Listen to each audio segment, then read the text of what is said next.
How you feeling tonight? Where you at? Can you see deep into my eyes, deep into my soul? What price would you put on your life? What price would you put on your life, Cash? No price. No price at all. Worth too much, man. Worth way too much. And that's exactly what we get into because this business that we are running these days, this marketing, these actions, everything that we are doing, that's all a part of our life. Like when you really sit down and break down all of these things, it's like you need to understand that you are the center of every decision. So that price point, just like how your life is priceless, your business is also priceless. Your skills are also priceless. Your creations are also priceless. And I was thinking about this, I want to say like a week or so ago, where it was just like statistically, women are, said to make or offer twice as less as a man because of obviously their gender, but also being in a certain industry that they may not feel like an authority in, or they may not feel like they have that much pull in. And I thought it was so interesting because it's actually done subconsciously for a lot of women. And so based off of pricing, we just want to go over because that is a part of business, because that's a part of marketing. It's also a part of like how you see yourself and how you show up. If you have a service that you know you are working 10, 20, 30 hours a week, that is not a service that you should be lowballing. That is a service that is damn near a full-time job. So reevaluating what does it mean and how to price is crucial, especially when you have certain goals. I know, for example, we were looking online and we saw just commentary basically on Reddit, right? Aside from the raw materials, you should also factor in overhead costs, including labor, the time you spend sourcing for suppliers. And I thought that was golden because a lot of people feel like the actual work that's being done is the only thing that you calculate. Well, you should be calculating who you're working with. You should be calculating who or what it is you have to vet to get the best people to get the work done. Whether that's including like certain meetings, whether that's including scouting, whether that's including interviews, whether that's including just operations to actually manage your online platform, your online business, to your online services or your products. That is all overhead costs. It's not just the boxes and the tissue paper that you pack your products with. And so seeing that is like putting it into full perspective that putting it into perspective,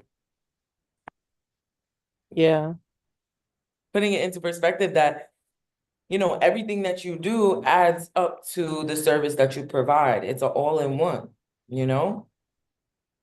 very true. I believe that a lot of times, speaking of that, like to go back into, we don't account for at time and the pricing strategy.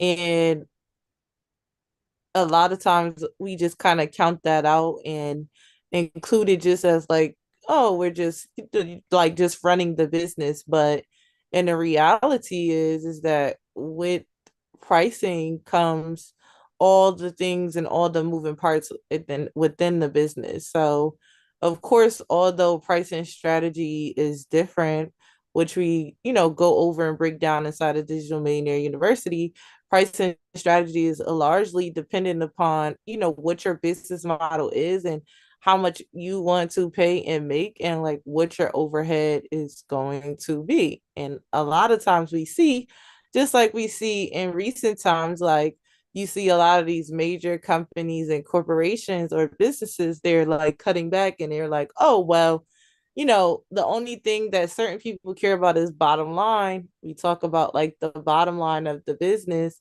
And a lot of that has to do with, being able to determine what your revenue is. We also see from a pricing standpoint how important it is to your revenue, because a lot of people talk about their gross revenue, but not so much about the net, which is the gross revenue important to pricing strategy, because the gross minus expenses will typically yield you your net revenue, your net profit, which is what you are bringing home. So when you're setting up your pricing strategy and models, it needs to make sense to what your expenses are, all of these different things that we don't consider when we're in pricing. And a lot of those things include labor, right? A lot of those things include, are you working with, like contracting? Are you, like, is it a product? Is it a service?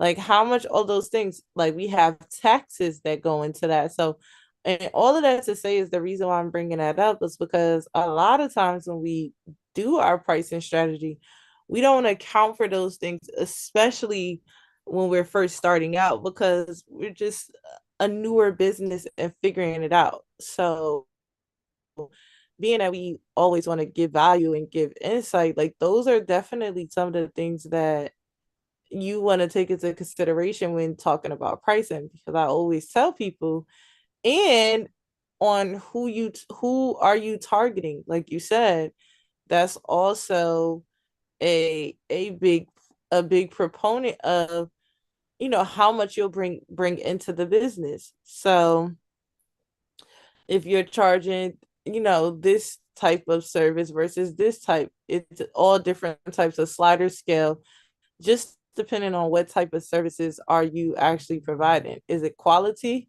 or is it quantity? And we see that all the time when you think about a bargain store versus a premium store. Of course, they could sell the same exact thing if you think about it, right? Like Walmart, they both could sell bags, but if we go into a store known as a premium store, like a Louis Vuitton or Chanel or something like that, that bag is going to be priced at a higher amount than if we go buy a bag out of a bargain store, such as a Walmart or different things like that. So that's just making it easy to understand.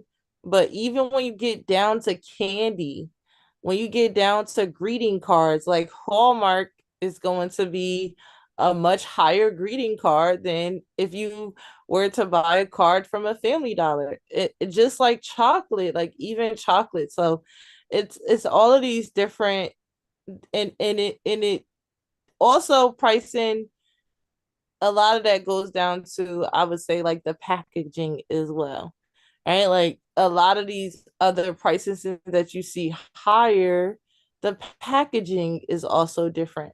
So you have to include that inside of your pricing strategy and model as well. So, uh, which is why I love the digital product, the digital asset business so much, because you can, because anybody can really start in this particular industry, right? Which we really break down inside of DMU, because there is a very minimal overhead cost when you first start out, and just depending on the level of skill.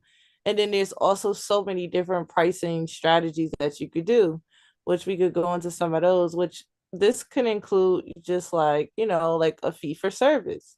So this can include revenue sharing. This can include outsourcing your pricing. Like, think about it as a wholesale, so wholesale pricing. So let's just say, Jasmine, you charge me $50 for to edit one video. I can then go out and charge somebody $100 to edit the video, and then I can make the profit in between of the $50 because I know what your pricing is, and ultimately I'm not, doing any of the work. So there's a lot of different pricing strategies, and that's what you call like a wholesale pricing strategy model, because ultimately I'm outsourcing it. So I'm just charging the difference of what it is that I want to get paid based off the service that somebody else is doing.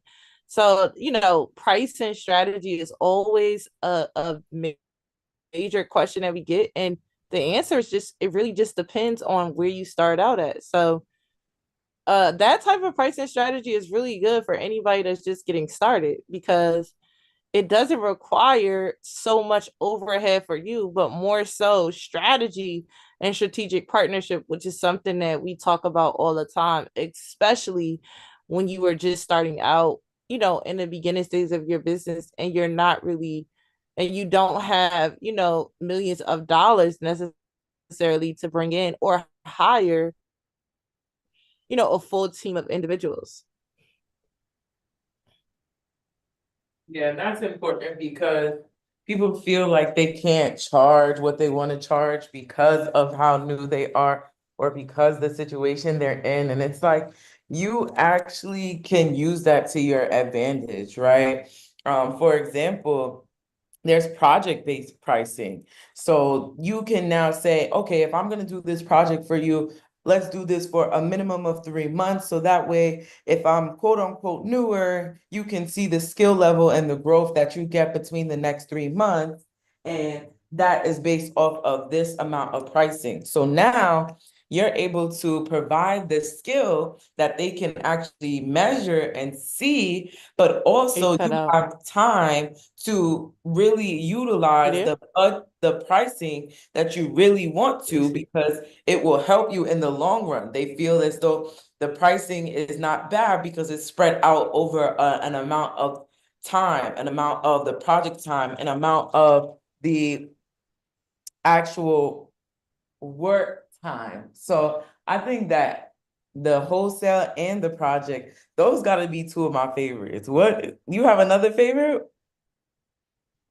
I like those as like you said, as it pertains to now when you think about it, like the more I learned about business. I like those models because it's less strain on you, and it also takes away from you working in the business and on the business a lot of times because it's not really, reliant on you business heavy, but you can still also have nice profit margins, and I like to call them, like you said, healthy profit margins because you're not the only one. A lot of times I feel like we back to what you were saying, like we charge different pricing because we are the ones that are basically the bottlenecks in the business because we're doing everything in the business. So we charge a lesser price, which is in a sense is what we're saying is that we're devaluing, right, our price, not necessarily the work, because you still get the same quality, but you, meaning as the business owner, receive less in quantity as it pertains to the pricing. So I feel like people are more comfortable charging more when they have a team of people that they know they can rely on to get it done because everything is not dependent upon them as a solo business owner because you don't you don't have to have a big team to charge premium prices. Like you said, if you understand like this project based model, this wholesale based model, it can work like you just mentioned for essentially any business model. You just have to make sure obviously that you're delivering the services and that you are partnering with the right team and the right group of people. But I also think it increases your value in pricing as well.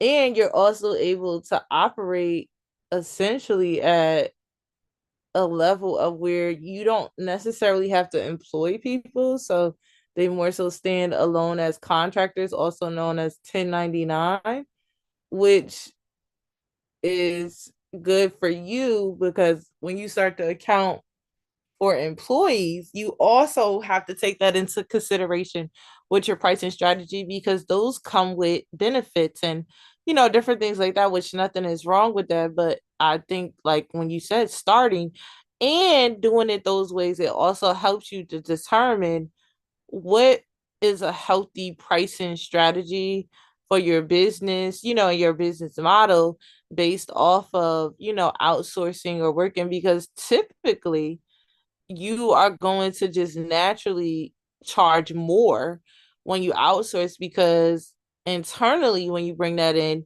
you could cut it down. But because people are still used to your, like whatever your pricing is, so let's just say in this case, a higher price point, when you decide to get to that point where you want to bring it in internally, let's say, you could still keep the same price and structure and strategy, but now your margins are going to be even higher, and people are already used to or accustomed to paying that higher premium price.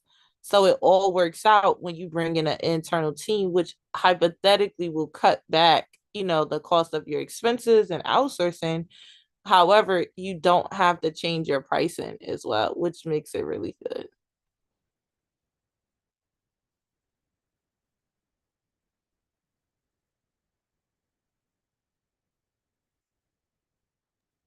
So I'm over here doing some calculations because I feel like your return on your investment should also be intertwined with everything that you're doing. Oh yeah, absolutely. Because you're investing your time, you're investing your energy, and that also has to be included. Y'all ever heard of cost for pain and suffering? I'm not saying that the business got to be pain and suffering. I'm just saying that you have to factor in what is it that you're investing? Are you investing more time for a better team? Are you investing more trainings for a better team? Are you investing more resources? Are you investing more time because you're doing the work? Are you investing more products to make the care package as big as you can?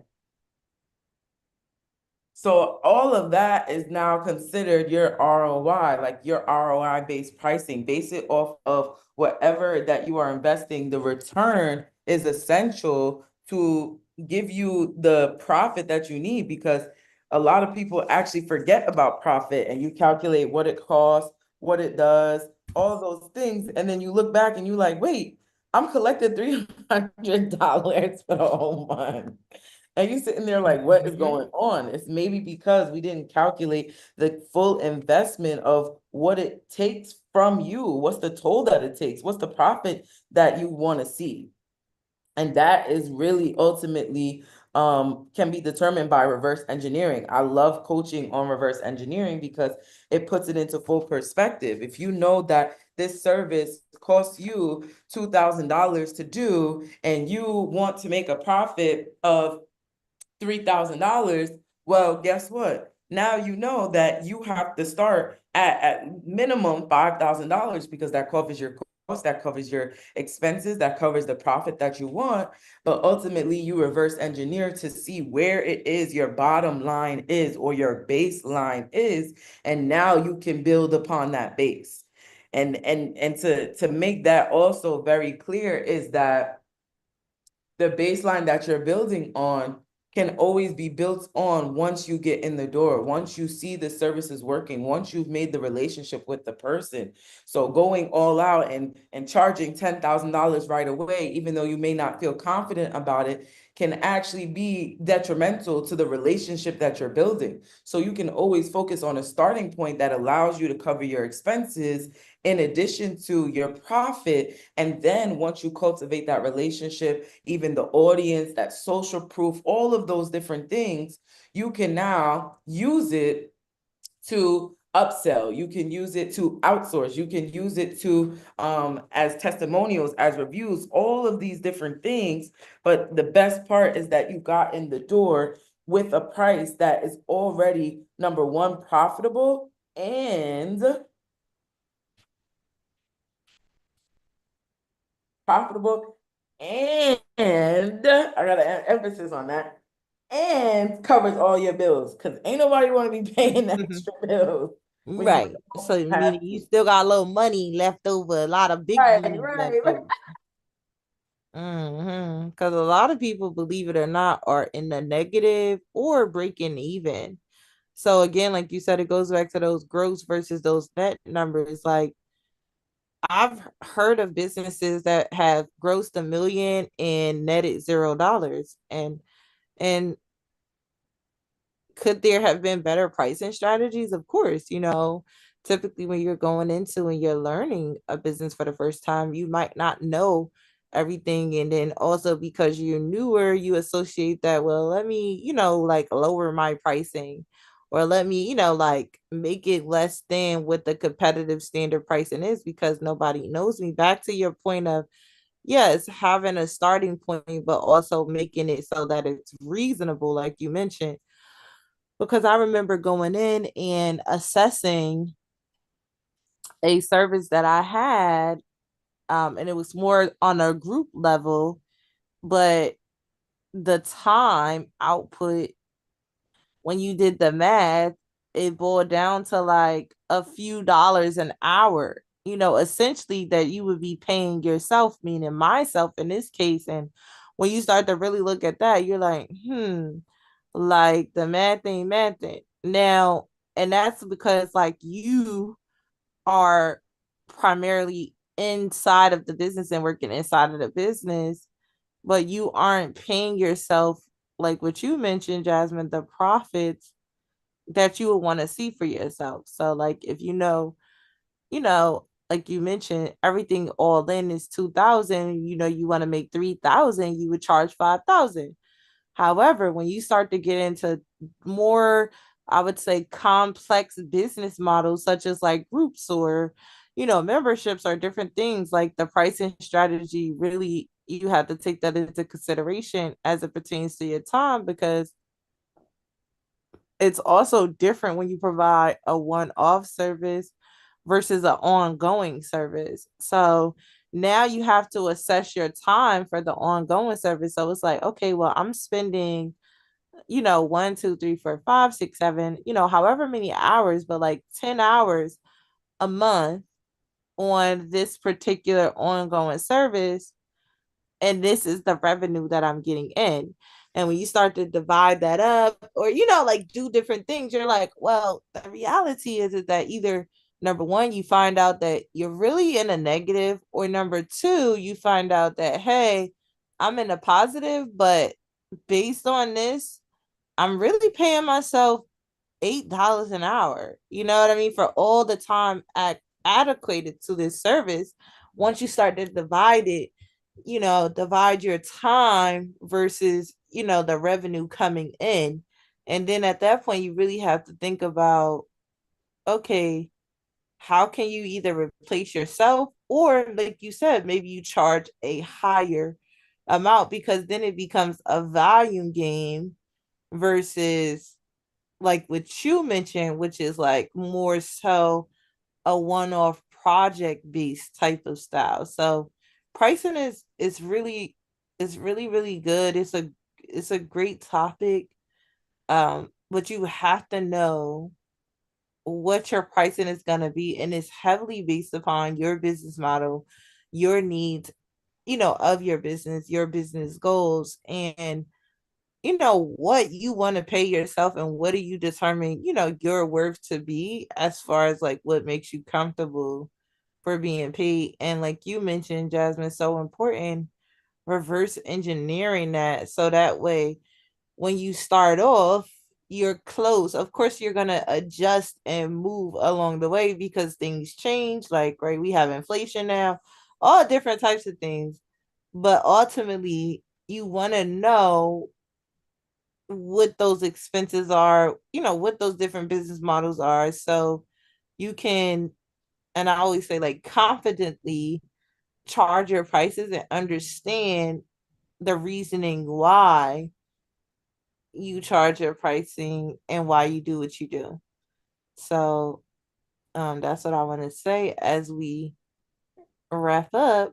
But yeah, like inside of DMU, we break all of this down to make sure that you as a person inside of our community are getting the maximum amount of effort, are getting them, I should say, the maximum amount of profit based on the effort that goes into what you are doing, which is why we focus on our framework that we break down. But in large in part is that being able to do one thing and get paid for it multiple times.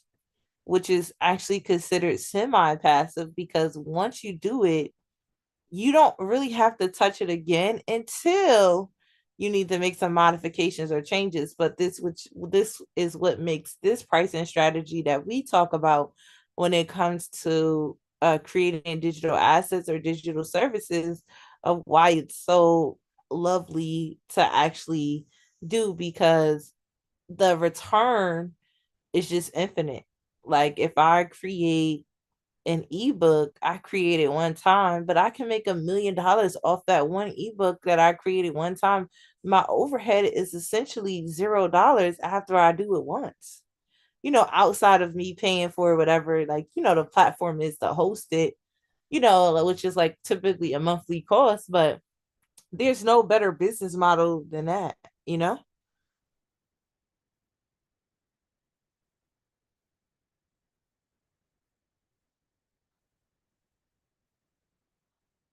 Hello? Not, I was saying that's exactly, I love what, not me talking on you. I was saying I love exactly that and what we do and how we do it because with what you said, the expenses be covered, they be paid, and you could move around, move about. You ain't gotta wait for the postman to come by. You ain't gotta wait for them to pick up the packages. You ain't gotta pay them out your pocket right then and there. You could be anywhere and you're still, digitally in control of the expenses, the profit, the finances. That's why Digital Millionaire University is just a no-brainer. Respectfully. Absolutely. So make sure that y'all tap in with us in the description. We will leave for you all to connect with us so you are able to get inside with us live and interact with us so you can get unstuck when it comes to pricing strategy and also let us know what pricing strategies based on this conversation or just in general that you are most inclined to incorporate in your business or that you are actually doing inside of your business currently.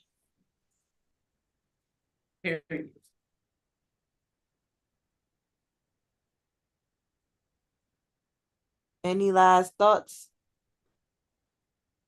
That's it. That's it. Just make sure y'all reach out to us because it's happening in real time. And listen, the price that you would put on your life, think twice about everything that you do and that you value. And if you feel like the certain clientele that you have is not kicking it, then guess what? There's always an opportunity for a new clientele or even the right mentorship that can help you capture the right audience that you want to see. So, like we end with the C, we will see y'all again in 2 weeks. Make sure y'all comment, subscribe, and like. And if y'all have any other topics y'all want us to go over, just let us know in the comments below. You can also email us at Digital Millionaire University and definitely check out all of the digital products that we have online because that is what will propel you and keep you pushing until you see us back again in 2 weeks on YouTube Live.